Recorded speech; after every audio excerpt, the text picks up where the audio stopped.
Hello student, આપણે ગયા લેક્ચરમાં જન્મજાત પ્રતિકારકતા અને ઉપાર્જિત પ્રતિકારકતા વિશે માહિતી આપેલી છે. તો સૌથી પહેલાં આપણે પ્રતિકારકતા વિશે થોડીક સામાન્ય માહિતી આપીએ. તો પ્રતિકારક તંત્રની મદદથી રોગકારક સજીવો સામે લડવાની યજમાનની જે ક્ષમતા છે તેને આપણે પ્રતિકારકતા કહીએ છીએ. તો આ પ્રતિકારકતા આપણે બે પ્રકારે રજૂ કરેલી હતી: જન્મજાત પ્રતિકારકતા અને ઉપાર્જિત પ્રતિકારકતા. જન્મજાત પ્રતિકારકતામાં આપણે 4 અંતરાયોની માહિતી આપેલી હતી: શારીરિક, દેહધાર્મિક, કોષીય અને કોષરસીય અંતરાય. આ ઉપરાંત ઉપાર્જિત પ્રતિકારકતામાં આપણે રુધિરની અંદર જે 2 લસિકા કોષો ઉત્પન્ન થાય છે, બી લસિકા કોષો અને ટી લસિકા કોષો, તે કઈ રીતે કાર્ય કરે છે તેના વિશે આપણે માહિતી આપેલી છે. તો શરીરની અંદર બહારથી કોઈ ઘટક દાખલ થાય છે જે યજમાન માટે નુકસાનકારક છે, તે પછી જીવંત, મૃત કે કોઈ પ્રોટીન સ્વરૂપમાં હોઈ શકે, તેને આપણે એન્ટીજન એટલે કે પ્રતિજન કહેવાય છે. તો તેના ભાગરૂપે આપણા શરીરની અંદર જે પ્રોટીન ઉત્પન્ન થાય છે બી લસિકા કોષો દ્વારા, તેને આપણે એન્ટીબોડી નામ આપેલું છે. આ એન્ટીબોડી પાસે એન્ટીજન બાઇન્ડિંગ સાઇટ આવેલી છે, જ્યાં તે એન્ટીજનને જોડે છે અને એન્ટીજનનો નાશ કરે છે. તો આવા આપણે જે એન્ટીબોડી છે, ટોટલ 5 પ્રકારના રુધિરની અંદર જે નિર્માણ થાય છે તેની આપણે માહિતી આપેલી હતી: IgA, IgM, IgE, IgG અને IgD. ટૂંકમાં આપણે એને યાદ રાખવા હોય તો ગામડે. તો 5 પ્રકારના જે ઇમ્યુનોગ્લોબ્યુલિન છે તે આપણા રુધિરમાં ઉત્પન્ન થાય છે. એટલા માટે તેને આપણે એન્ટીબોડી મધ્યસ્થી પ્રતિચાર તરીકે પણ માહિતી આપેલી હતી. આ ઉપરાંત અંગ પ્રત્યારોપણ માટે જે બહારનું જે દાતાનું અંગ છે સીધું શરીર સ્વીકાર નથી કરતું, તેનું કારણ હતું કે કોષીય મધ્યસ્થી પ્રતિકારકતા, જે ટી લસિકા કોષો દ્વારા આપવામાં આવે છે. તો આજે આપણે આ લેક્ચરમાં ઉપાર્જિત પ્રતિકારકતાના 2 પ્રકારો, સક્રિય અને નિષ્ક્રિય ઉપાર્જિત પ્રતિકારકતા, તેના વિશે માહિતી આપવાની છે. તો કયા કેસમાં આપણા શરીરમાં સક્રિય પ્રતિકારકતા ઉત્પન્ન થાય છે અને કયા કેસમાં નિષ્ક્રિય પ્રતિકારકતા જોવા મળે છે. આપણો ટાર્ગેટ એક જ છે કે બહારનું જે એન્ટીજન છે તે શરીરમાં પ્રવેશે તો તેનો આપણે નાશ કરવાનો છે. પણ એ જે નાશ થાય છે એન્ટીબોડી દ્વારા, એ સક્રિય પ્રતિકારકતા છે કે નિષ્ક્રિય પ્રતિકારકતા, તેના વિશે આપણે માહિતી આપવાની છે. તો બંને પ્રતિકારકતા વિશે આપણે માહિતી આપીએ, ત્યારબાદ આપણે તફાવત સ્વરૂપમાં તેની માહિતીની ચર્ચા કરીશું. તો સૌથી પહેલી જે પ્રતિકારકતા છે, સક્રિય ઉપાર્જિત પ્રતિકારકતા. જ્યારે યજમાન શરીર કોઈ એન્ટીજનના સંપર્કમાં આવે છે ત્યારે યજમાન દેહમાં એન્ટીબોડીનું નિર્માણ થાય છે. આ એન્ટીજન વિશે આપણે માહિતી આપીએ તો એન્ટીજન જીવંત, મૃત કે અન્ય પ્રોટીન સ્વરૂપમાં હોય છે અને તેના ભાગરૂપે આપણા શરીરમાં એન્ટીબોડીનું નિર્માણ થાય છે. તો આ પ્રકારની જે પ્રતિકારકતા છે તેને સક્રિય પ્રતિકારકતા કહે છે. તો અહીં બહારથી એન્ટીજન આવે છે અને શરીરમાં એન્ટીબોડીનું નિર્માણ થાય છે. તો આ પ્રતિકારકતાને સક્રિય પ્રતિકારકતા કહે છે. સક્રિય પ્રતિકારકતા ધીમી હોય છે. આપણે કીધું એ મુજબ બહારથી એન્ટીજન આવશે પછી શરીરમાં એન્ટીબોડીનું નિર્માણ થશે, ત્યાં સુધી થવાનું નથી. તો જેવો એન્ટીજન આવે છે તે મુજબ એન્ટીબોડીનું સર્જન થાય છે, તેનો નાશ થાય છે. એટલે તેને પૂર્ણ પ્રભાવશાળી પ્રતિચાર આપવામાં સમય લાગે છે. એટલે એન્ટીજનને ઓળખીને પછી એન્ટીબોડીનું નિર્માણ થાય છે. એટલે પ્રતિકારકતા ધીમી છે, પ્રતિચાર આપવામાં સમય લાગે છે. એક આપણે એનું ઉદાહરણ જોઈએ, કઈ રીતે અને ક્યારે સક્રિય પ્રતિકારકતા પ્રેરી શકાય. તો આ પ્રતિકારકતામાં સૂક્ષ્મ જીવોને એટલે કે જીવાણુઓને ઈરાદાપૂર્વક રસી દ્વારા દાખલ કરવામાં આવે છે શરીરમાં. જો આપણે સક્રિય પ્રતિકારકતા પ્રાપ્ત કરવી હોય તો સૂક્ષ્મ જીવોને ઈરાદાપૂર્વક રસી દ્વારા દાખલ કરવાના અથવા કોઈ નૈસર્ગિક સંક્રમણ દરમિયાન આકસ્મિક ચેપ લાગે છે ત્યારે ચેપી સજીવો શરીરમાં દાખલ થાય છે. તો તે આપણા શરીરમાં હવે સક્રિય પ્રતિકારકતા પ્રેરે છે. આ પ્રતિકારકતાની કોઈ આડઅસર જોવા મળતી નથી. એનું એક આપણે સામાન્ય ઉદાહરણ આપીએ તો પોલિયો માટે જે રસીકરણ છે તે સક્રિય પ્રતિકારકતાનું ઉદાહરણ છે. તો સક્રિય પ્રતિકારકતા માટે આપણા શરીરમાં બહારથી ઈરાદાપૂર્વક મારી નાખેલા કે નબળા કરી નાખેલા જે સૂક્ષ્મ જીવો છે એને શરીરમાં દાખલ કરવામાં આવે છે, જેથી તેના શરીરમાં એન્ટીબોડીનું નિર્માણ થાય છે. આને સક્રિય ઉપાર્જિત પ્રતિકારકતા કહે છે. જે બાળપણમાં રસી આપવામાં આવે છે તે આ જ પ્રકારની પ્રતિકારકતાનું ઉદાહરણ છે. હવે બીજી પ્રતિકારકતા છે નિષ્ક્રિય ઉપાર્જિત પ્રતિકારકતા, પેસિવ ઇમ્યુનિટી. તો જ્યારે યજમાન શરીરમાં તૈયાર એન્ટીબોડી સીધી જ દાખલ કરવામાં આવે છે તો તેને નિષ્ક્રિય પ્રતિકારકતા કહે છે. તો તૈયાર એન્ટીબોડી સીધી શરીરમાં દાખલ કરવામાં આવે. આ એન્ટીબોડી સામાન્ય રીતે આપણા શરીરમાં બી લસિકા કોષો દ્વારા ઉત્પન્ન થતું એક પ્રોટીન છે, પણ જો એને તૈયાર જ દાખલ કરી દેવામાં આવે છે શરીરમાં જરૂરિયાત હોય ત્યારે, તો તે નિષ્ક્રિય પ્રતિકારકતા કહી શકાય. આ પ્રતિકારકતા ઝડપી હોય છે અને તેનો પૂર્ણ પ્રભાવશાળી પ્રતિચાર આપવામાં ઓછો સમય લાગે છે, કારણ કે અહીં આપણે તૈયાર એન્ટીબોડી જ શરીરમાં દાખલ કરી દીધી છે. એટલે આ પ્રતિકારકતા ઝડપી છે અને પ્રતિચાર આપવામાં ઓછો સમય લાગે છે. તેનું આપણે ઉદાહરણ વિશે માહિતી આપીએ તો પ્રસૂતિનો જે સમય છે ત્યારબાદ શરૂઆતના સમયમાં માતાની જે સ્તન ગ્રંથિમાંથી એટલે કે શરૂઆતનો જે લેક્ટેશનનો પીરિયડ છે ત્યારે પીળાશ પડતું પ્રવાહીનો સ્ત્રાવ થાય છે, જેને કોલાસ્ટ્રોમ કહે છે. અને આ કોલાસ્ટ્રોમમાં વિપુલ પ્રમાણમાં પુષ્કળ માત્રામાં IgA એન્ટીબોડી હાજર છે. અને આ એન્ટીબોડી છે જે નવજાત શિશુને રક્ષણ આપે છે. આ ઉપરાંત આપણે બીજું ઉદાહરણ આપીએ તો ગર્ભાવસ્થા દરમિયાન ભ્રૂણ જરાયુ દ્વારા માતાના રુધિરમાંથી કેટલાક એન્ટીબોડી મેળવે છે. તો ગર્ભાવસ્થા દરમિયાન માતા અને જે બાળક છે તેનો કોન્ટેક્ટ જરાયુ દ્વારા હોય છે, પ્લાસેન્ટા દ્વારા. તો તેના દ્વારા પણ કેટલાક એન્ટીબોડી મેળવે છે અને શરીરની અંદર જે ચોક્કસ પ્રકારનું જે રક્ષણ છે, પ્રોટેક્શન છે તે પ્રાપ્ત કરે છે. આ પ્રતિકારકતામાં અમુક વખતે આડઅસર જોવા મળે છે. જે આપણે સ્ટાર્ટિંગમાં જે ઉદાહરણ આપ્યું કે તૈયાર એન્ટીબોડી કોઈ રોગકારક સજીવ સામે તૈયાર એન્ટીબોડી જો સીધી શરીરમાં દાખલ કરી દેવામાં આવે તો આ નિષ્ક્રિય પ્રતિકારકતા છે. તો ઘણી વખત આ કેસમાં આડઅસર જોવા મળે છે કમ્પેર ટુ સક્રિય પ્રતિકારકતા.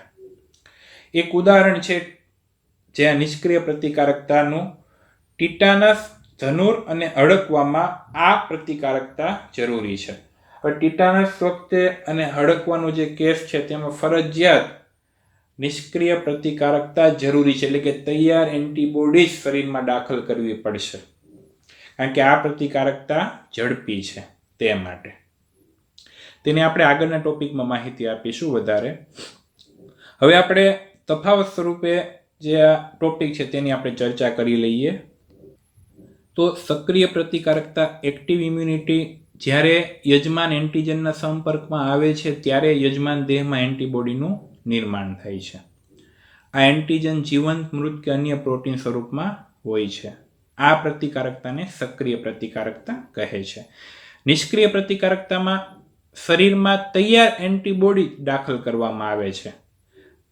સામાન્ય રીતે એન્ટીબોડી બી લસિકા કોષો દ્વારા ઉત્પન્ન થાય છે, પરંતુ અહીં સીધી જ એન્ટીબોડી શરીરમાં દાખલ કરેલી છે. તો સક્રિય પ્રતિકારકતા ધીમી છે, તેની સાપેક્ષે આપણે જોઈએ તો નિષ્ક્રિય પ્રતિકારકતા ઝડપી છે. સક્રિય પ્રતિકારકતા પ્રતિચાર આપવામાં સમય લાગે છે, જ્યારે નિષ્ક્રિય પ્રતિકારકતામાં ઓછો સમય લાગે છે. સક્રિય પ્રતિકારકતા કઈ રીતે પ્રાપ્ત કરવામાં આવે છે તે જોઈએ તો કે અહીં જીવાણુઓને ઈરાદાપૂર્વક રસી દ્વારા શરીરમાં દાખલ કરવામાં આવે છે અથવા નૈસર્ગિક સંક્રમણ દરમિયાન ચેપી સજીવો શરીરમાં દાખલ થાય છે અને સક્રિય પ્રતિકારકતા પ્રેરે છે. આ પ્રતિકારકતાની કોઈ આડઅસર જોવા મળતી નથી. ઉદાહરણ છે પોલિયો માટે જે રસીકરણ કરવામાં આવે છે તે સક્રિય પ્રતિકારકતાનું ઉદાહરણ છે.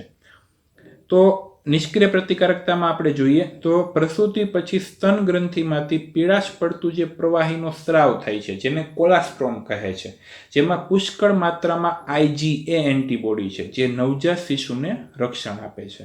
આ ઉપરાંત ગર્ભાવસ્થા દરમિયાન ભ્રૂણ જરાયુ દ્વારા માતાના રુધિરમાંથી કેટલાક એન્ટીબોડી મેળવે છે.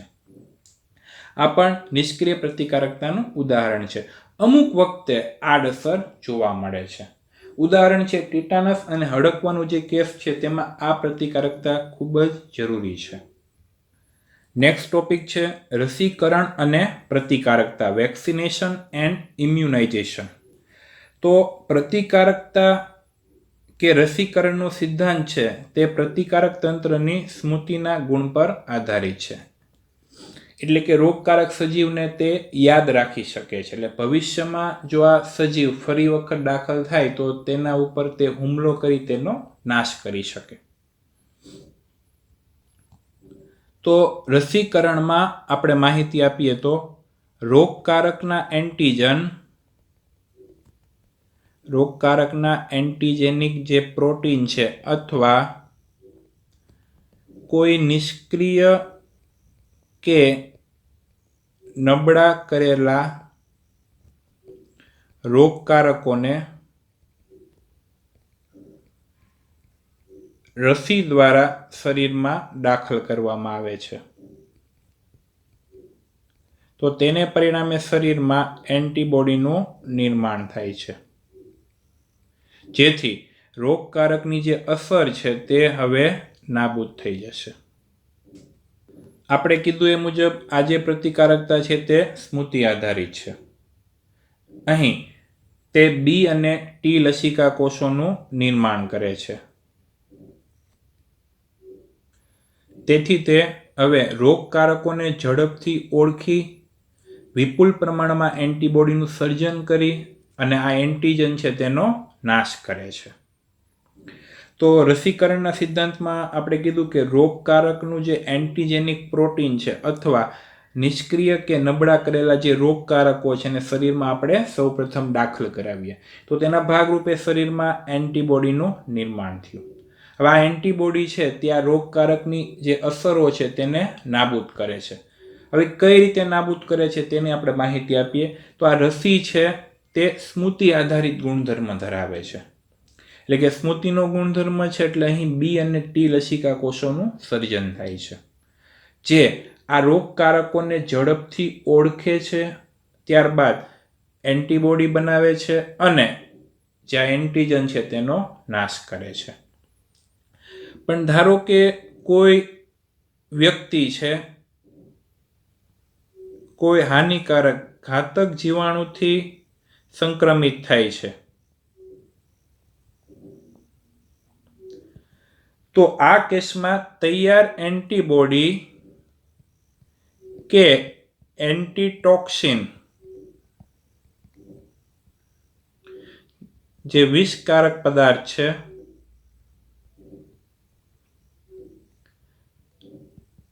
સીધું જ દાખલ કરવામાં આવે છે. એટલે હવે જો કોઈ વ્યક્તિ છે કોઈ એવા હાનિકારક જીવાણુથી સંક્રમિત થયેલો છે તો હવે એના શરીરમાં આ જીવાણુ સામે એન્ટીબોડી ઉત્પન્ન થાય, તેની સામે લડે, ઘણો સમય લાગશે કારણ કે આ પ્રતિકારકતા જે સક્રિય પ્રતિકારકતા છે એ પ્રમાણમાં ધીમી છે. તો આ કેસમાં ઝડપથી પ્રતિચાર આપવા માટે એન્ટીબોડીની આવશ્યકતા છે. તો આ એન્ટીબોડી છે આપણે બહારથી સીધું શરીરમાં આપવાની છે. તો જ્યારે કોઈ વ્યક્તિ ઘાતક જીવાણુથી સંક્રમિત થાય છે ત્યારે તેને તાત્કાલિક ધોરણે એન્ટીબોડીની આવશ્યકતા છે. તો એનું એક આપણે ઉદાહરણ જોઈએ તો ટીટેનસમાં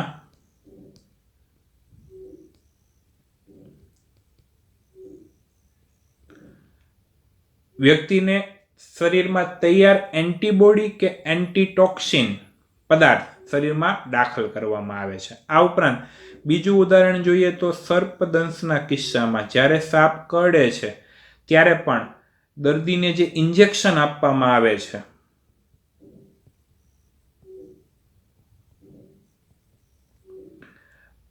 તેમાં સાપના વિષ વિરુદ્ધ તૈયાર કરેલી એન્ટીબોડી હોય છે. સર્પ વિષ વિરુદ્ધ તૈયાર કરેલી એન્ટીબોડી હોય છે. તો આ કેસમાં આપણે તૈયાર એન્ટીબોડીનો સીધો શરીરમાં પ્રવેશ કરાવેલો છે. તૈયાર એન્ટીબોડી કે વિષ વિરુદ્ધ કોઈ એન્ટીટોક્સિન છે કે વિષકારક પદાર્થ છે જે આ રોગકારક ઘાતક જીવાણુ છે તેનો નાશ કરવા માટે ઉપયોગમાં લેવાય છે. તો આ પ્રતિકારકતા છે તે નિષ્ક્રિય પ્રતિકારકતાનું ઉદાહરણ ગણાવી શકાય, કારણ કે અહીં આપણને ઝડપથી પ્રતિચાર મળે છે અને રોગકારક જે સજીવ છે તેનો નાશ પણ કરી શકાય છે. તો એવું જ એક ઉદાહરણ આપણે આપીએ, પુનઃ સંયોજિત ડીએનએ ટેકનોલોજી.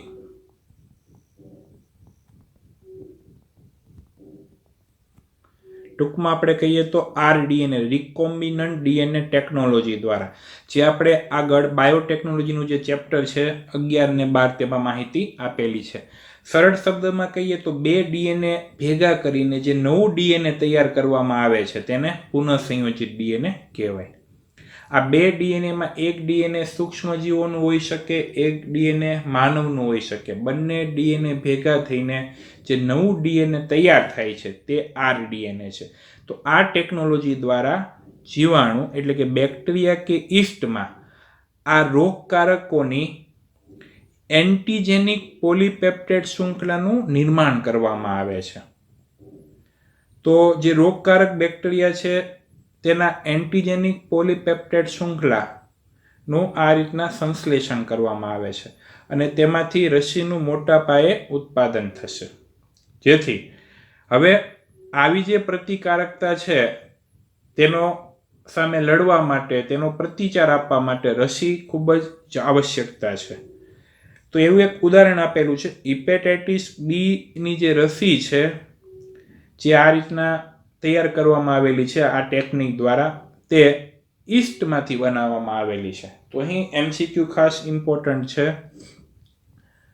યીસ્ટમાંથી કઈ રસી બનાવવામાં આવેલી છે હિપેટાઇટિસ બી, અને કઈ ટેકનોલોજી દ્વારા બનાવવામાં આવેલી છે, તો RDNA ટેકનોલોજી. હવે આ ટેકનિકની વધારે માહિતી આપણે ચેપ્ટર નંબર 11માં છે તો ત્યારે જ આપીશું. હવે આપણે આગળ સ્વપ્રતિકારકતા વિશે માહિતી આપીએ, ઓટો ઇમ્યુનિટી. અગાઉ આપણે એક્ટિવ એન્ડ પેસિવ ઇમ્યુનિટીની માહિતી આપેલી છે. હવે જોઈએ સ્વપ્રતિકારકતા, ઓટો ઇમ્યુનિટી. તો ઉચ્ચ કક્ષાના જે પૃષ્ઠવંશીઓ છે તેમાં સ્મૃતિ આધારિત ઉપાર્જિત પ્રતિકારકતા જોવા મળે છે, જે આપણે અગાઉ માહિતી આપેલી છે. અને આ પ્રતિકારકતા ઉપરાંત સ્વજાત અને પરજાત વચ્ચેનો ભેદ પારખવાની પણ ક્ષમતા ધરાવે છે. પણ આ કઈ રીતે શક્ય છે તે હજી સુધી આપણે સમજી શક્યા નથી. પરંતુ જે પ્રતિરક્ષા વિજ્ઞાન છે તેને બે ઉપસિદ્ધાંતોથી સમજાવે છે. એમાંનો જે પહેલો જે સિદ્ધાંત છે, પહેલું જે પરિણામ છે તે ઉચ્ચ કક્ષાના પૃષ્ઠવંશીઓમાં પરજાત અણુઓ એટલે કે કોઈ એન્ટીજન તેમજ પરજાત સજીવોને અલગ પાડી શકે છે. તો મોટા ભાગનું પ્રાયોગિક પ્રતિરક્ષા વિજ્ઞાન આ પાસા પર ચાલે છે. તો કોષીય પ્રતિકારકતા પાસે તો આ ગુણ છે જ કે તે સ્વજાત અને પરજાત વચ્ચેનો ભેદ પારખી શકે છે. બીજું છે, કેટલીક વખત જનીનિક કે અજ્ઞાત કારણસર શરીર છે તે પોતાના જ કોષો પર હુમલો કરે છે, જેને પરિણામે શરીરને નુકસાન થાય છે, જેને સ્વપ્રતિકારકતા રોગ કહે છે. તો અહીં આપણે બે પરિણામની માહિતી આપેલી છે. તો મોટાભાગનું જે આપણે કીધેલું છે પ્રતિરક્ષા વિજ્ઞાન છે તે આ જે મુદ્દો છે તેની સાથે ચાલે છે. બીજું જે આપણે કારણ આપેલું છે કે કેટલીક વખત જનીનિક કે અજ્ઞાત કારણસર, જો જનીનિક કારણ છે તો તે વારસાગત હોઈ શકે, પણ અજ્ઞાત એટલે આપણને ખ્યાલ નથી, શરીર પોતાના જ કોષો પર હુમલો કરે છે તો તેને પરિણામે સ્વાભાવિક છે શરીરને નુકસાન થાય છે. તો આને સ્વપ્રતિરક્ષા ઓટો ઇમ્યુનિટી રોગ કહે છે. તો એવા એક રોગનું આપણે સામાન્ય ઉદાહરણ આપીએ, સંધિવા રૂમેટોઇડ આર્થરાઇટિસ. એ આપણા સમાજમાં થતો સ્વપ્રતિરક્ષાનો રોગ છે. આ ઉપરાંત બીજો ઉદાહરણ આપીએ તો મલ્ટિપલ સ્ક્લેરોસિસ ચેતાતંત્ર સંબંધિત રોગ છે, તે પણ સ્વપ્રતિરક્ષાનું ઉદાહરણ છે. આ ઉપરાંત ઇન્સ્યુલિન આધારિત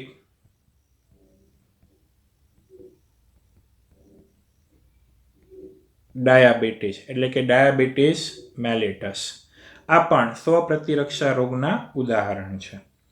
તો બીજું જે પરિણામ છે સ્વપ્રતિરક્ષા રોગ કે શરીર પોતાના જ કોષો પર હુમલો કરે છે, તેને આપણે એક ઉદાહરણ દ્વારા સમજીએ. તો અહીં આપણે એક સાયનોવિયલ સાંધો દર્શાવેલો છે. ભુજાસ્થિ અને સ્કંદ મેખલા. આ સ્કંદ મેખલાની અંદર જે પોલાણ છે તેમાં ભુજાસ્થિનો જે શીર્ષ ભાગ છે તે જોડાયેલો છે. આ જે સાંધો છે સાયનોવિયલ સાંધો, તો તેની વચ્ચે જે અવકાશ છે તેને કહેવાય સાયનોવિયલ અવકાશ. તો અહીં જે સાયનોવિયલ કલા છે તેના દ્વારા સાયનોવિયલ પ્રવાહીનો સ્ત્રાવ થાય છે અવકાશમાં, જેને પરિણામે આ જે અસ્થિ છે તે સરળતાથી હલનચલન કરી શકે છે, એટલે કે ઊંજણનું કાર્ય કરે છે. પણ જ્યારે આપણા પ્રતિરક્ષા કોષો આ સાયનોવિયલ કલા પર હુમલો કરે છે તો પરિણામે જે સાયનોવિયલ કલા છે તેનું વિઘટન થશે. તેનું વિઘટન થાય તો હવે સાયનોવિયલ પ્રવાહીનો સ્ત્રાવ થતો અટકી જાય છે. જો સાયનોવિયલ પ્રવાહીનો સ્ત્રાવ થતો અટકી જાય તો હવે જે બે અસ્થિ છે એની વચ્ચે જે ઊંજણનું જે કાર્ય હતું આ પ્રવાહી દ્વારા તે હવે થશે નહીં, એટલે અસ્થિ પરસ્પર ઘસાય છે. તો આ જે સામાન્ય ઉદાહરણ દ્વારા આપણે સમજી શકાય કે કઈ રીતે શરીર છે તે પોતાના જ કોષો પર હુમલો કરે છે. હવે આ જનીનિક કારણ હોઈ શકે અથવા અજ્ઞાત કારણ, પણ આ જે રોગ છે તે સ્વપ્રતિરક્ષા રોગ છે તેનું ઉદાહરણ છે. તો આજે આપણે આ લેક્ચરમાં સક્રિય અને ઉપાર્જિત પ્રતિકારકતા અને નિષ્ક્રિય ઉપાર્જિત પ્રતિકારકતા, આ ઉપરાંત રસીકરણ અને પ્રતિકારકતાનો જે સિદ્ધાંત છે, અને છેલ્લે સ્વપ્રતિકારકતા ઓટો ઇમ્યુનિટી કઈ રીતે જોવા મળે છે શરીરની અંદર, તેની આપણે માહિતી આપેલી છે.